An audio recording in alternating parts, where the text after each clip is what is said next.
tão antigo que é, né? Todo o sistema de acupuntura se estruturou sobre o principal texto médico chinês, o Huan de Neiqing, o clássico da medicina interna do Imperador Amarelo. Nesse texto, todos os 6 meridianos Yang foram considerados conectados diretamente à orelha, enquanto que os 6 meridianos Yin estão indiretamente conectados à orelha. Vamos falar sobre isso.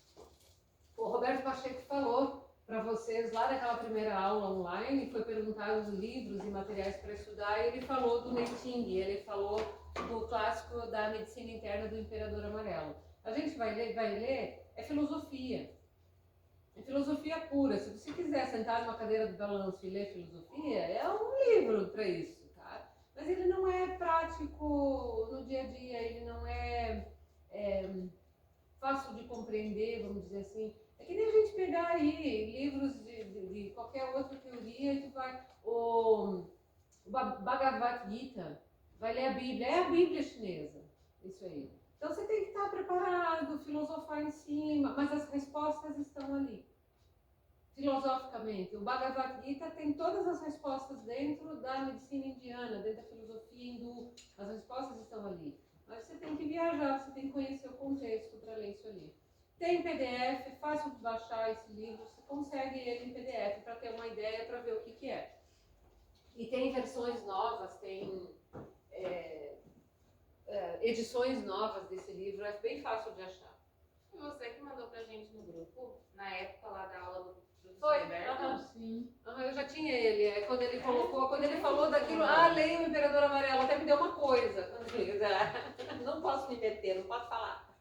Não posso falar. Me deu uma coisa, não tem, como é que você vai ler Neiqing e logo a gente está começando a estrutura. Não é isso, você vai ler lá na frente, quando você conseguiu entender, quando a coisa... Eu vi que era um livro bem complicadinho.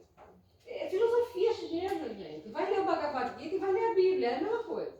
Tá? Livros da Ayurveda são filosofias, calma.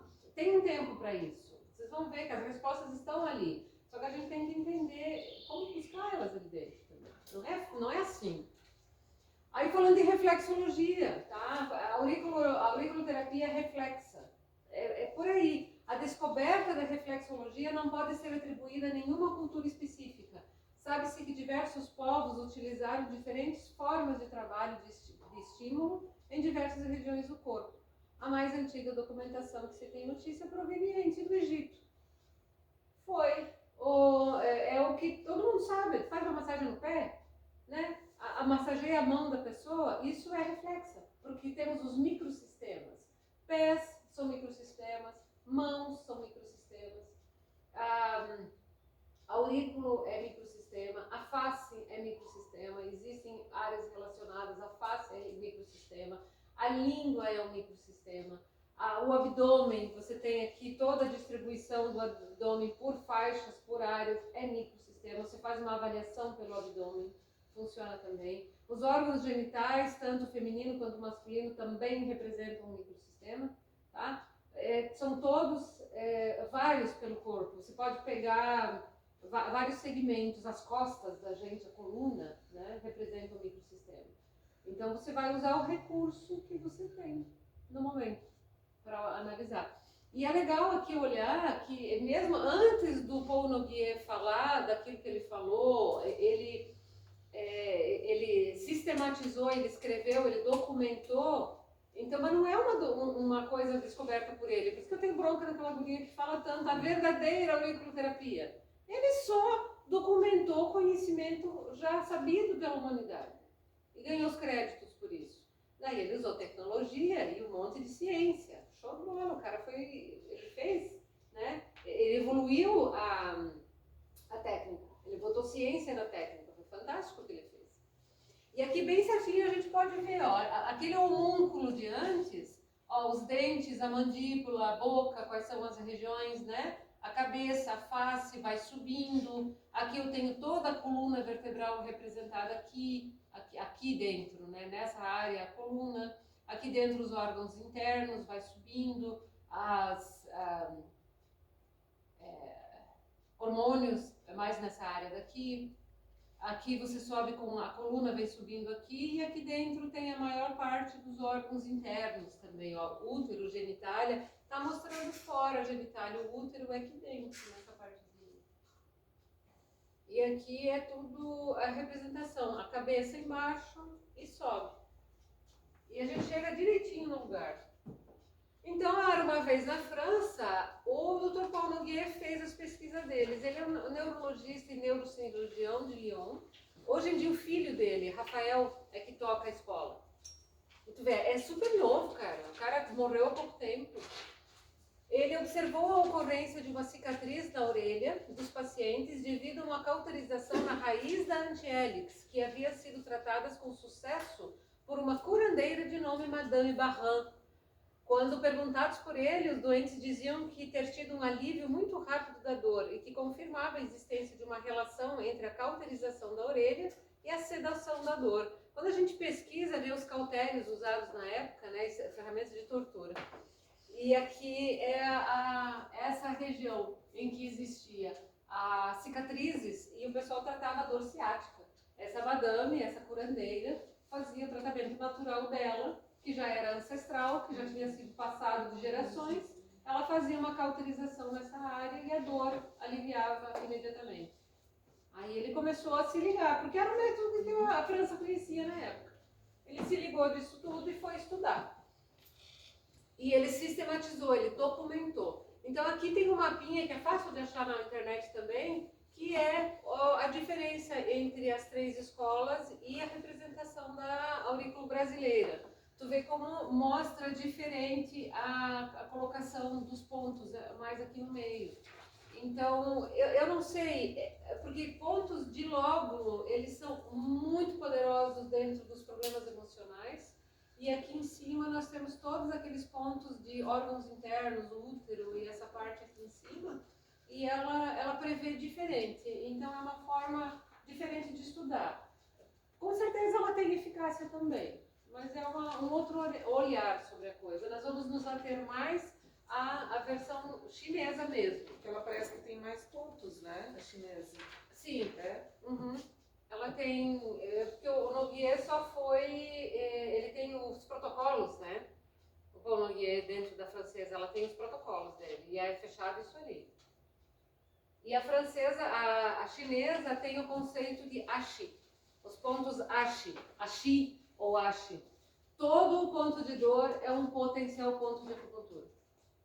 Todo ponto de dor. Então, tu tem os mapas dos meridianos, você tem os caminhos e os pontos classificados. Mas se a dor não é no ponto oficial, é do lado, é ali o lugar. A medicina chinesa tem isso. Ombro, a gente tem essas tendinites, essas coisas aqui, né? Aí você pode pesquisar e ver o lugar onde doeu, é um ponto.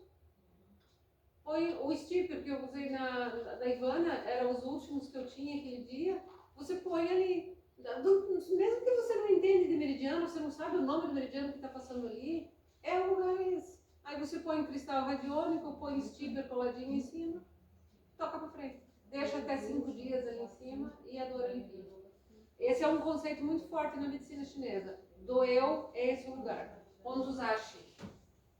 E tem um texto, um estudo na internet sobre o alívio da dor com os cristais e os pontos ashi.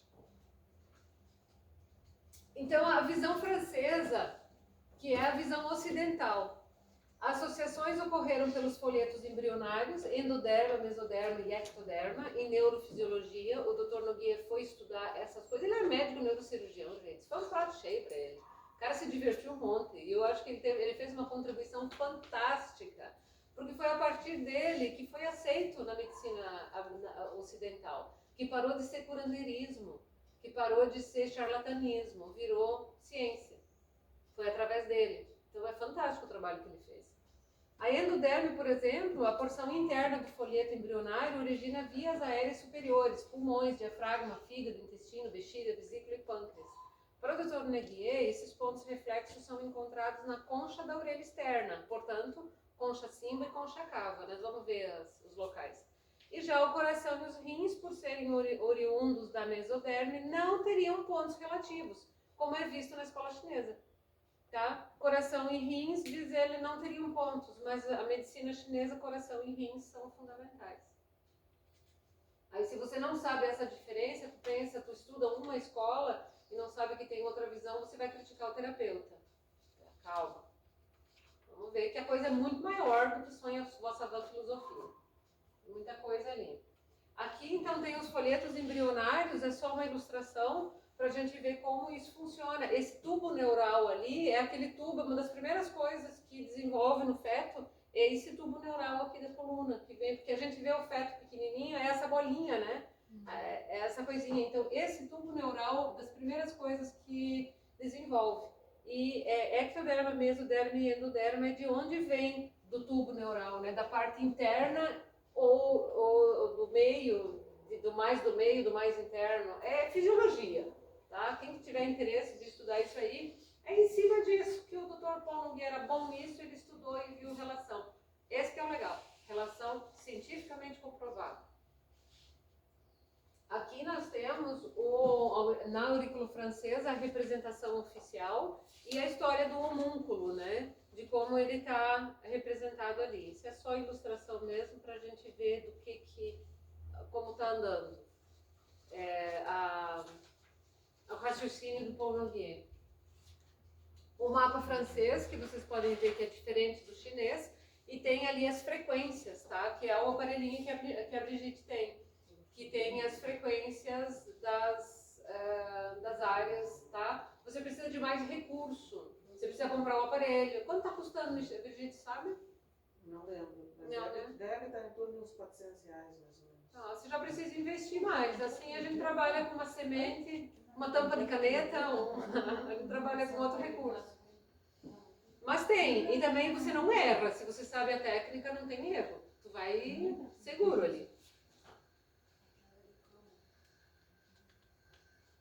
Histórico da auriculoterapia, de novo, a história aqui, né, na antiga China, quando Huang Qi-Nei começou a descrevê-lo no Tratado de Medicina, naqueles anos lá, ó, de 1698 a 2598 a.C. A medicina chinesa tem 5.000 anos de história, tem relatos de osso, de agulha de osso encontrado do lado do defunto, do esqueleto do cara enterrado. Tem história muito antiga. E na Idade Média, nos anos 1500, a Companhia Holandesa do Oeste da Índia, enquanto realizava atividades comerciais com a China, levou a acupuntura para a Europa, incluindo o uso da auriculoterapia.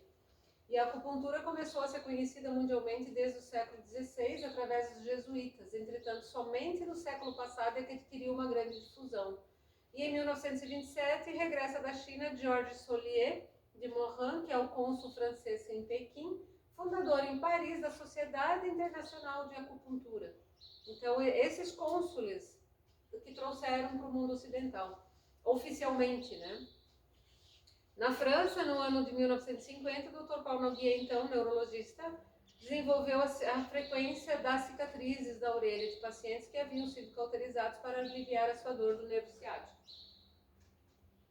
E o Dr. Noguier começou a relacionar distintas patologias com diferentes lugares da aurícula e foi desenvolvendo o mapa somatotópico da orelha, baseado no conceito da orientação invertida do feto no pavilhão auricular. Isso foi apresentado na França, levado para a Sociedade da Alemanha de Acupuntura e finalmente transladado à China. Olha o caminho inverso que fez. Tá? A China jogou o conhecimento para o mundo como um conhecimento ancestral dele, visto como um curandeirismo. Lá foi o Dr. Noguier, sistematizou o sistema e jogou de volta para a China.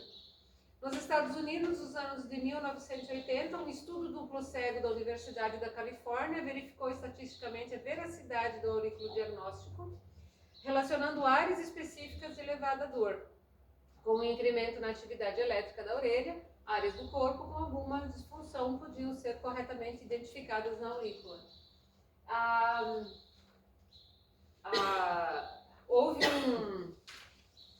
aqui, eu achei que estava escrito aqui, acho que pulei isso. Uma equipe aqui em 1960, nessa época, uma equipe de médicos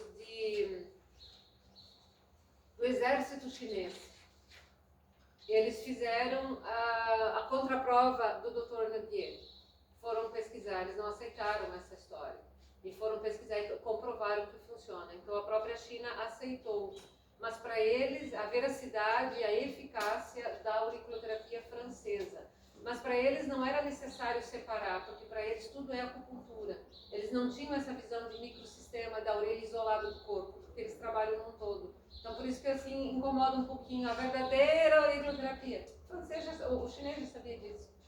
Mas ele sistematizou e funciona. E eles aceitaram que funciona e é reconhecido mundialmente. Então dentro da visão chinesa, que é a visão oriental da auriculoterapia, é um mapa criado pelas tentativas e erros, milenarmente, por observação e comparação, das pessoas com dor lombar e inspeção e palpação para percepção. É um mapa criado em cima do trabalho de acerto e erro, que é assim que a gente faz quando está aprendendo alguma coisa, desenvolvendo uma técnica, fazendo um bolo. Acerto e erro, não, foi farinha demais.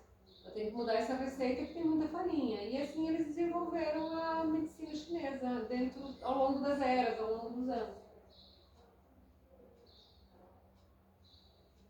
É o tratamento alternativo para males no corpo e na mente, ou emocional na mente, nesse caso. Finalidade é o Shen da medicina chinesa. É o Shen. E o Dr. Raul Breves, com a auriculoterapia, ele tem a técnica de liberação do Shen. Vamos falar disso depois. E o Shen é a mente. É o espírito, é a tua mente consciente, é a tua mente, é eu dentro de você, é eu dentro de mim mesmo. Essa a definição de Shen. A finalidade de tratar sintomas e sinais em nosso corpo e a partir deles proporcionar reequilíbrio, inclusive emocional. Prática milenar baseada nos preceitos do NPC. Ao causar reequilíbrio, inclusive emocional, acho que a palavra devia ser principalmente emocional.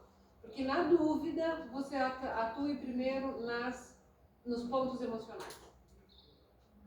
Se tu está na dúvida no teu paciente, você não vai encher de bolinha na orelha, tu está na dúvida, vai no emocional primeiro.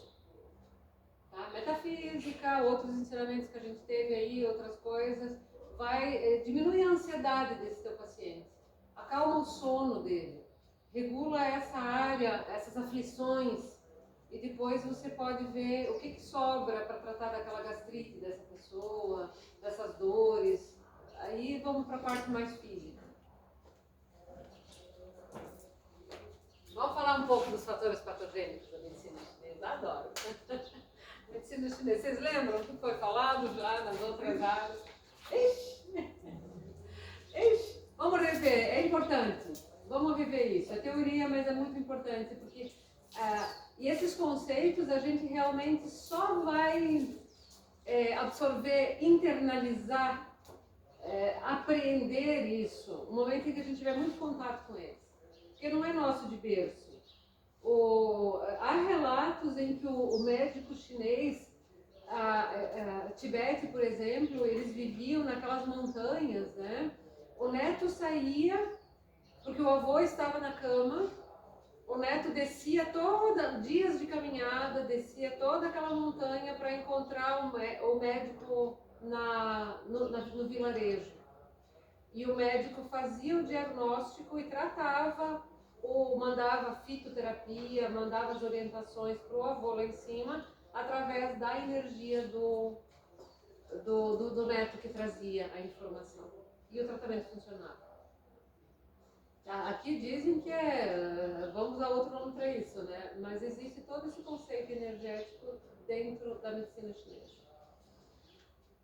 Aí tem uma questão muito... Por isso que talvez abrir um pouco, não só a técnica. Tá? Porque eu tive um professor que era assim, era muito complicado com ele. Técnica. Ele queria saber a técnica usada. Para tudo usada. Eu acho que a técnica ela é fundamental, sim, porque você tem que saber o que está fazendo. Mas existe uma coisa importante que foi que me caiu a ficha, assim, que eu aprendi aqui na CAEB, nós tínhamos a meridianoterapia. A meridianoterapia é acupuntura em pontos etéricos, uma acupuntura virtual, uma acupuntura que usa o caninho do mandril da agulha, que é que nem o palito de plástico do pirulito. Aquele caninho. E a gente fazia toda uma técnica da meridianoterapia, todo o campo energético trabalhado, cromo, uma série de coisas trabalhadas e aquele caninho usado para estimular os pontos de acupuntura etéricos. O paciente depois nos dizia, eu senti a agulha, e não tinha agulha, mas principalmente pessoas que já fizeram acupuntura, sentiam exatamente o pontinho da agulha. E aí é o que acontece com o membro fantasma, tá? A pessoa tem dor, não tem mais a perna, mas a perna dói, continua a dor. E uma live que eu assisti, que esse professor estava junto, foi falado sobre isso, que tinha povo, né, com essa pegada mais espiritualista dentro, e a proposta daquela live era falar da técnica usada por um professor de Florianópolis, e essa escola, que essa live que eu vi é na escola do Rio de Janeiro, mas naquela escola de Florianópolis, o professor ali usava essa técnica para tratar membro fantasma. Aí estava o pessoal reunido ali, assistindo, e o papo era todo em cima de campo, de 7 corpos, de energia. O papo fluiu para esse lado de energia. Eu olhando ali. E aquele professor que só fala de técnica, tá, ele mandando pergunta, tá, tudo bem, cadê a técnica? Tá. E a técnica que ele usa? Ele estava escrevendo embaixo, perturbado com aquilo, porque ele queria saber a técnica utilizada. E não, o conceito não é esse, o conceito é de energia. E a medicina chinesa é isso. Então eu fico pensando, meu Deus, como é que esse professor é tão famoso, ele é tão bom no que ele faz, ele é bom no que ele faz, mas ele é técnico. Ele conhece, ele te cita o Meiting, ele te cita as coisas, ele estuda há mais de 20 anos acupuntura, ele sabe a função dos pontos. Um ponto para dor de cabeça. Não sei, eu vou te dizer. Vamos estudar, vamos procurar. Ele vai saber. É dor de cabeça de quê? Vem daqui, vem dali, ele sabe tudo. Técnica. Mas ele não sabe lidar, ele não essa questão amorosa, essa questão do corpo, é outra pegada. Então, e esse professor que é técnico, ele falou numa aula que eu tive com ele ali em Blumenau, ele falou dessa técnica usada pelo cara de Florianópolis. Então, ele usou agulha etérica para membro fantasma. Agulha fantasma para membro fantasma. Eu vou te pegar. É o que a gente faz na meridianoterapia. Tá? Você usa uma agulha fantasma para o membro fantasma. Por quê? Porque você está trabalhando no corpo espiritual do paciente. No campo.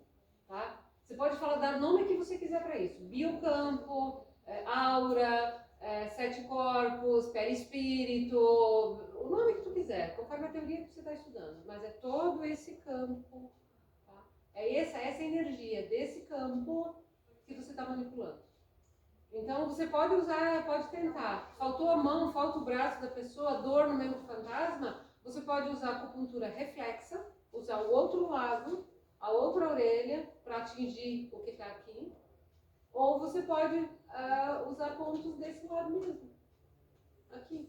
E a agulha fantasma para membro fantasma. Funciona do mesmo jeito. Tá? Então a medicina chinesa ela tem toda essa visão. Tem outro nome, quando tu estuda mais as coisas do início da medicina chinesa, então tudo eram demônios. Os nomes usados, né? Então cercar o dragão, uma técnica para cercar o dragão é ótima, baixa, né, a ansiedade. Tem o triângulo de Buda, tem várias técnicas. Então tudo para eles era demônios, tudo usado como fantasmas e demônios, porque era a linguagem que eles conheciam. E as doenças eram demônios, eram energias perversas. Assim era relacionado. E os nomes perpetuam, os nomes continuam. Porque imagina 2000 anos atrás, olha para nós no Ocidente, é a mesma coisa, a gente não tinha noção nenhuma. Tudo eram energias ruins. Quando é que se começou a fazer asepsia no hospital? As mulheres pararam de morrer de parto por infecções.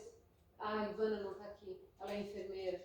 São as infecções nos hospitais que as mulheres morriam no pós-parto, porque pegavam aquela infecção do médico, que o jaleco, quanto mais sujo de sangue, mais famoso era o médico. Não lavavam as mãos, mas não acreditavam que existiam micro-organismos que não se podia ver.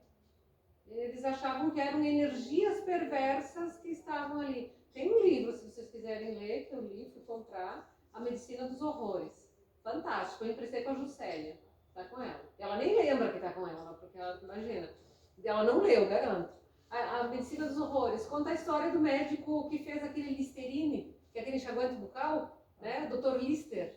Conta a história dele enquanto medicina sanitária, na antiga Inglaterra e Escócia. A luta dele, os caminhos que ele passou para acontecer. E hoje em dia, os métodos que ele descobriu, o medicamento Listerine leva o nome dele, por conta disso, porque das mortes que ele conseguiu evitar, os inícios, né? Então, enquanto a gente não sabia das coisas, achava que era aquele ar pútrido e fétido que estava dentro do hospital que era o causador da doença. Mas eram os micro-organismos que estavam ali. Aí vem Pasteur, né, com a história da pasteurização, Pasteur, médico Pasteur. E eles começaram a perceber e reconhecer os micro-organismos. E no começo eles foram ridicularizados, os médicos velhos não aceitavam. Tem um médico alemão que tem uma história, o cara foi ridicularizado, ele entrou em parafuso, ele foi à loucura, ele foi internado como louco. Porque ele não foi aceito pelos companheiros médicos dele, por causa dessas teorias dele de que existiam micro-organismos e não aceitavam que existia nada que não se pudesse ver. Até que vem microscópio, até que enfim chega na penicilina. Essa história toda. Né? Então, assim, os chineses também tiveram a história deles e tudo para ele era demônios. Então tem muito disso. Mas o que eles têm de muito bacana, a medicina chinesa, é essa integração com a natureza, tá? Aqui é o que nós temos, o vento perverso. A avó não dizia, não fica no vento, tu lavou o cabelo? Né? Fecha a janela, sai da janela, lavou o cabelo, não era para pegar vento? Isso está muito forte na medicina chinesa. Você pode caminhar descalço na grama, no sereno da manhã, mas cubra os ombros, cubra a cabeça. Mas os pés tu pode caminhar, descarrega a tua energia, caminha ali, mas cubra os ombros, cubra a cabeça, para essa região aqui não pegar o vento. Isso é altamente pernicioso, isso adoece dentro da visão chinesa. E são os fatores patogênicos. Então, é o que adoece. Os fatores climáticos, né? O Liu Xie é o agente patológico do clima, ou sanitária, lixão perto de casa, esgoto maltratado, tá? Isso também é agente patogênico. Ou o Zhongxie, que é a questão genética, debilidade congênita, tá? Você nasceu com uma herança genética, que você vai desenvolver alguma coisa, tá? Tá escrito no teu DNA, mas como já falamos em outras aulas também, existe o conceito de epigenética, que comprova que é o meio que dispara ou não, que desencadeia ou não, que é o meio em que você está inserido, ele é o determinante para que ver se você vai desencadear aquela doença que está no teu código genético ou não. O meio influencia muito mais. Então, se você caminha no molhado, se você não troca de roupa quando está com a roupa molhada, se você anda na chuva e passa o dia com os pés molhados porque tu está com o tênis encharcado, tu pegou uma chuva, e se você faz disso um hábito, você acaba realmente trazendo debilidades para o teu organismo. Isso vai aparecer às vezes, não é amanhã, existe um tempo de latência em que isso realmente adensa no teu corpo. É a visão que eles têm disso. Então, os fatores externos se fala muito no Liu Xie e Zhong Xie, os agentes patológicos. Então, o que vem de fora para dentro, que te adoece? Clima, sujeira, questão sanitária e a debilidade genética, tá? Que vem de fora, no caso, que você herdou, tá? Que vem de herança. Vai estar ali no teu DNA. Fatores internos, emocionais, psíquicos e alimentares. Então, o Gu Xie, que é o agente patológico do alimento, né? Uma alimentação saudável pra caramba, né? Ali, você vai ser uma pessoa muito saudável se você se alimentar de hambúrguer, batata frita e Coca-Cola o dia inteiro. Tem a ver muito com alimentação, é isso. Você come fruta, você vai na feira, compra produtos frescos com bastante Ti nesse teu produto, ou você come aquela batata que tá murcha na geladeira, aquela cenoura que tu esqueceu lá dentro. Lembra do maracujá murcho de geladeira, né? Que fica ali, onde o Ti dele, ou o milho da lata. Ah, mas tinha milho na salada. Ali? Tá pronto? Opa, já é. O café tá pronto. O milho, tinha milho na salada, era o milho de lata que estava na salada. Tá? Ele até tem uma nutriçãozinha, mas ele não tem mais aquele Ti, a energia vital do alimento, já foi. Aí eu falo muito os óleos essenciais, vamos escorregar de novo na conversa, os óleos essenciais. Aí você pega lá o doTERRA, que comercializa e vende caríssimo aquele vidrinho, fantástico o doTERRA. Só que eles te dão uma receita para você pingar limão siciliano na água e beber ao longo do dia aquela água com limão siciliano.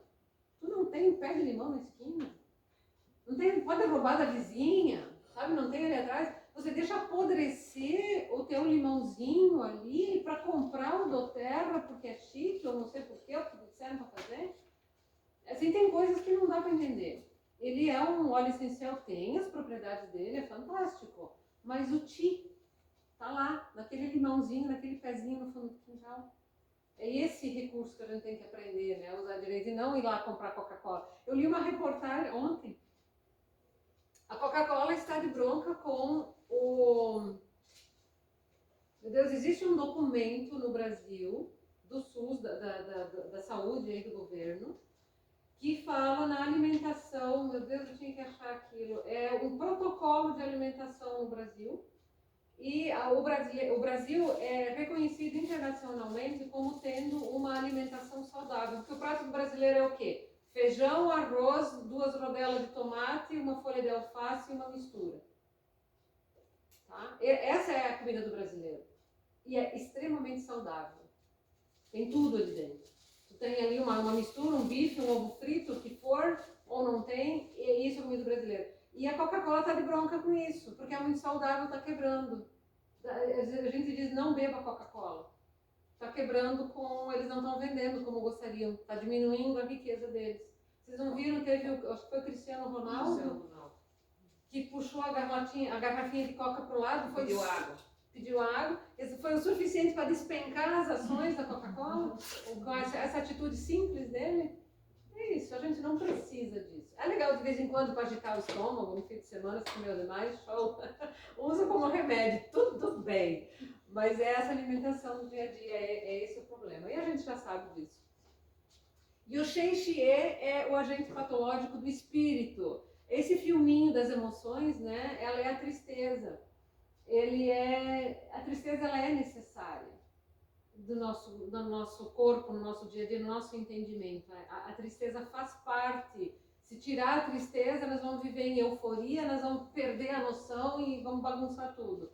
Para dar o equilíbrio, tanto yin e o yang.